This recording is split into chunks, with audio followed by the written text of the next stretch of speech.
everyone, I'm Elaine Quijano. The suspect in last week's deadly mass shooting at a Florida high school appeared in court Monday. Nikolas Cruz is facing 17 counts of first-degree murder. Newly released documents show the Florida Department of Children and Families investigated Cruz in 2016. And police records show deputies were called to his house more than 36 times. A judge called for the release of documents related to Cruz, saying the public should be allowed to evaluate the agencies that interacted with him. CBS News correspondent Manuel Bojorquez is in Coral Springs, Florida, with more. Nikolas Cruz avoided eye contact during this afternoon's hearing, silently staring down. It was his second time in court since last Wednesday's shooting. And more missed warning signs have emerged. Newly released documents reveal that in September 2016, an investigator with Florida's Department of Children and Families visited the Cruz household after allegations of medical neglect. The investigator noted Cruz had depression, ADHD, and autism, that he cut his arms in a Snapchat post, and that he plans to go out and buy a gun.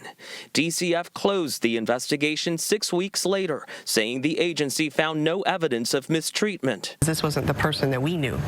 James and Kimberly Sneed, who took Cruz in after his mother's death in November, told ABC News they saw no signs. Everything everybody seems to know, we didn't know. We had rules, and he followed every rule to the T. Stoneman Douglas High School students have gone from survivors to activists. To every politician who is taking donations from the NRA, shame on you.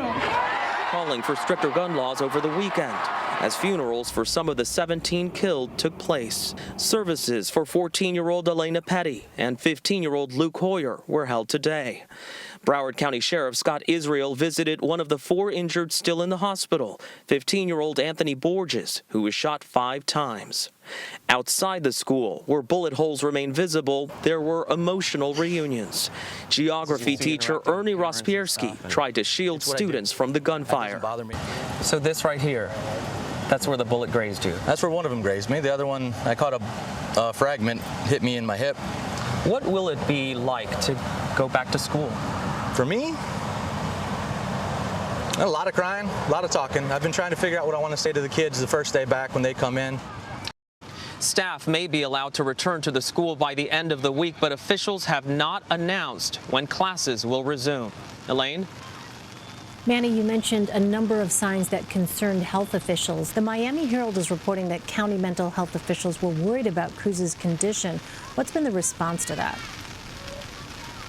Well, clearly a lot of people disconcerted by the fact that they've been told over and over, if you see or hear something suspicious, do something about it, reach out to authorities. And there are many instances now that we're seeing where people did. But authorities have also said that they are limited by law as to what they could do unless there was an immediate threat, something very specific that he was doing. So a lot of investigating still happening on that end tonight, both from the FBI all the way down to the Sheriff's Department level and, of course, with those state agencies. Speaking of the FBI, Florida Governor Rick Scott is calling on the FBI to release the information and documents on the tip it received on Cruz. What do we know about that? Well, we know that tip came in on January 5th, according to the FBI, someone who was close to the accused shooter, and it referenced not only his bizarre behavior, according to that caller, but also the fact that he owned guns and had the potential to commit a school shooting. The FBI has not commented on the latest demand from the governor of Florida to release all those documents, so that's something that clearly we'll have to watch in the coming days. And how is the FBI responding to the criticism that it dropped the ball in this case? Well, it simply apologized. That was the first thing that the FBI agent in charge for the Miami field office said on Friday, that he was sorry for any additional pain that hearing that revelation would cause to the family members of those victims and to the entire community here in Parkland. We're actually in Coral Springs now, where there is a vigil happening tonight, and we're starting to get some rain.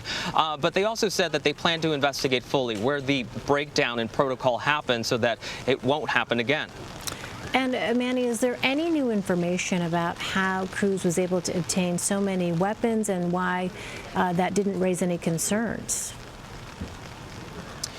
You know what? At this point, it's also something that's being reviewed not only by the FBI, but of course by the ATF. CBS News has confirmed that over the last year, he was able to purchase at least 7 rifles. And we do know that the FBI and the investigators have said that the AR-15 that was used in the shooting was legally purchased. He could legally purchase that after turning 18.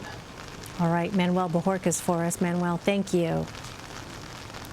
Thank you.